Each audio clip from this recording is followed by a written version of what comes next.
All right, good morning. Let's talk about Sport Pilot CFI. Was it worth it? Was it not?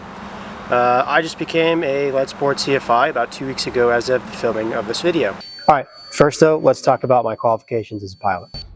Okay, so the majority of my flight time, total about 500 hours right now, is primarily in light general aviation airplanes.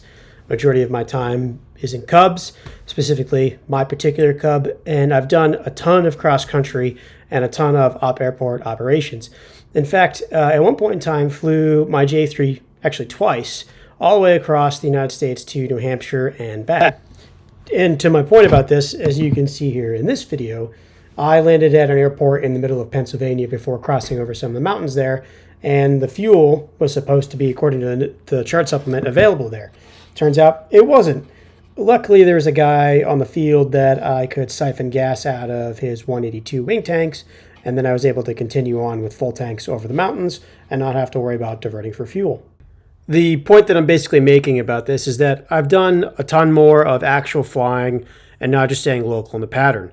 And as far as the flight instructor goes, all those little things that you're going to know from spending time flying and doing the things outside the patch or the pattern, that's going to reverberate into the Light Sport CFI, because they're going to be the guy that's got the local airplane. He wants to go somewhere and fly for a few days. He's not in a rush to go anywhere. I think for most people in the past, Sport Pilot has been looked at as someone who can't get their medical. If you've got a medical issue, you don't want to be in the eyes of the FAA knowing that you lose your medical, so you revert to Sport Pilot and you fly lighter aviation aircraft. However, with the future of aviation, Sport Pilot and Mosaic is the future of general aviation, in my opinion. I think that given the cost of everything nowadays, especially aircraft and flying, Sport Pilot is the way to go. Because it's 20 hours minimum, that doesn't mean that's what you're going to get it. It means it's the minimum to get it, 20 hours. Average person right now across the country is 35 hours. Now, there's a case to be made that the aircraft that you're flying in sport don't have as much electronics as most flight schools. You're not going to see a G1000 or a Garmin system with all this avionics and autopilot. You're truly going to have to learn how to fly the aircraft with stick and rudder, which the case could be made that even though you have all the buttonology, the higher you go up into aircraft and the more you fly, say for an airline or something, the potential for your accident goes up because you're flying with aircraft that are more complicated. Everything at the jet level is translated from everything at the civilian general aviation level. So whatever you learn as a civilian pilot or a general aviation pilot is going to translate to the jet, but not everything you learn in the jet is going to translate to GA. And the angle of attack in an aircraft is still the angle of attack. You need to learn those things and fly those things. And the best way to learn it, the most inexpensive way, is at the level of general aviation. So general aviation is key to becoming the airline pilot or being the local pilot that flies for the $100 hamburger. And if anything, this gives us an opportunity to focus more on the day flying where the most accidents occur, whether due to fuel starvation or exceeding the critical angle of attack or collision with other aircraft. It gives us an opportunity to reduce those crashes because there's no rush for the pilot to get to the airlines. And I think that's probably where most of the accidents come from is, down the line when a pilot has run into these situations, they're trying to revert back to their training, but they've gone through the training so fast, try to get to the airlines to make the money, but they forget about all the little critical steps along the way. And while Mosaic has been essentially a thing since 2004, the majority of pilots have considered it an issue with your medical. In the past, if you couldn't maintain or keep a medical, you went Sport Pilot and ignored typical medical regulations. However, under current regs, you can self-certify medically to fly. So now the real question to be answered is CFI-S worth it? And I think it is in the long run, both for entry-level pilots and advanced pilots. And the reason is that if you want a job as a flight instructor at flight school, being the Light Sport CFI is going to be a reassurance to the local flight school owner or whatever program you're in that you're not going to be rushing off to the airlines at 1,500 hours. So you present the opportunity to become a more experienced long-term investment for the flight school. Simultaneous to that is you actually become a real good flight instructor, not just a temporary flight instructor. And I would say that the regular CFIs are the temporary flight instructor. They're not the guy that's going to do it long term, and it becomes a very rare opportunity when you see a flight instructor stick around after the airlines and stay and be that instructor. They typically don't. They forget about it.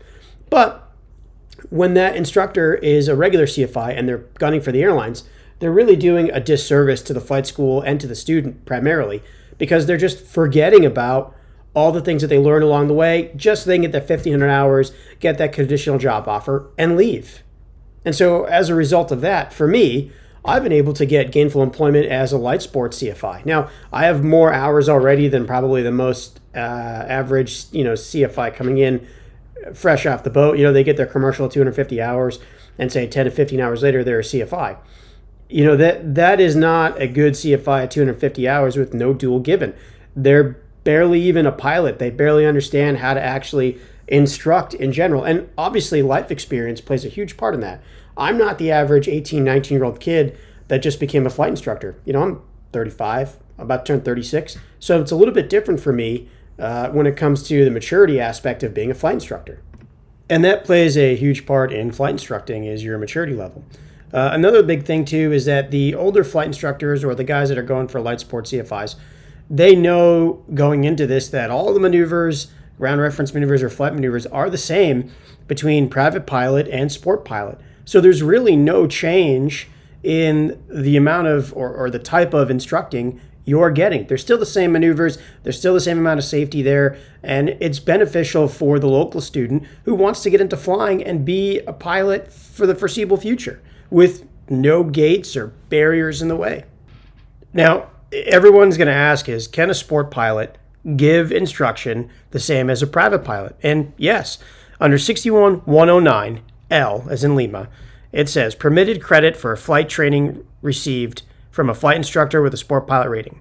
The holder of a sport pilot certificate may credit flight training received from a flight instructor with a sport pilot rating toward the aeronautical experience requirements of the section if the following conditions are met.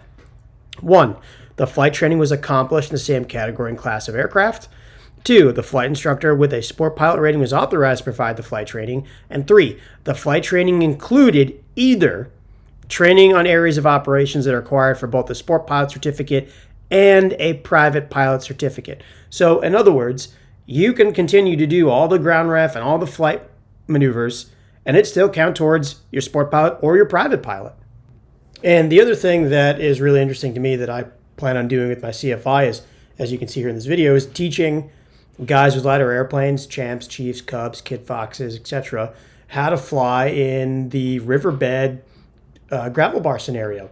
I often see that there's a ton of guys that want to teach you to fly in Super Cubs or Huskies, or name the $400,000 Badlands Traveler or the Carbon Cub. They're all great, but those are really expensive, and the average person can't afford that right now. So if you just factor in the fact that a light sports CFI can really undermine the market and carve their own section of the market and become an experienced flight instructor, I think, at the end of the day, to answer the question at the beginning of the video, I think CFI-S is worth it. Now, what do you need to become a CFI-S? Well, pretty simple. You just need 150 hours total time, either sport pilot or private pilot, no medical required, period. That's it. Now, there are some benefits to that. You can add into your endorsement or your repertoire, if you were.